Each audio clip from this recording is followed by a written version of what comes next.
Establishment ने अदम एतमाद, इस्तीफा ये इलेक्शन के ऑप्शन दिए। इस्तीफे का सोच भी नहीं सकता। वजीर आजम का तहरीक जीतकर इलेक्शन का इशारा। अगस्त में एजेंसियों ने इस साजिश से आगाह कर दिया था। हुसैन हक्कानी ने नवाज शरीफ से मुलाकातें की। अमरीकी हुक्काम भी PTI मुनहरिफीन से मिलते रहे। निजी TV को इंटरव्यू।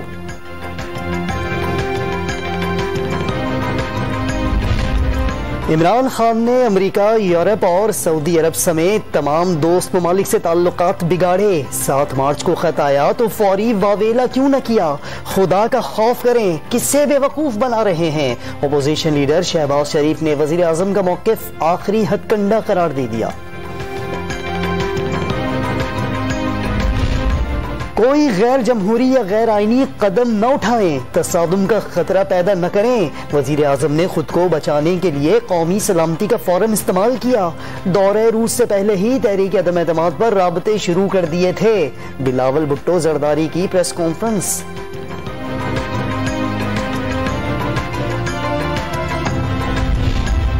फवाद चौधरी का कल वजारत कानून का कलमदान संभालते ही शहबाज और हमजा की जमानत मनसूखी की कार्रवाई का ऐलान। शहबाज शरीफ का वजीर आजम बनने का ख्वाब किरची किरची हो जाएगा। शेरवानियां लटकी रह जाएंगी, प्रेस कॉन्फ्रेंस में दावा। हमजा शहबाज की ज़ेरे सदारत मुस्लिम लीग नून पंजाब की पार्लिमानी पार्टी का इजलास में 110 MPs की शिरकत। पार्टी क़यादत ने सीनियर लीगी अरकान को 158 मेंबरान इकट्ठा करने का टास्क दे दिया। स्पीकर खैबर पख्तूनख्वा असम्बली की नौमुंतखब मेयर एबटाबाद और तहरीक इंसाफ के दीगर कामयाब उम्मीदवारों को मुबारकबाद। मुश्ताक गनी ने बल्दियाती इंतखाबात के दूसरे मरहले में कामयाबी को मुल्क दुश्मनों के लिए वाज़ेह पैगाम दे दिया।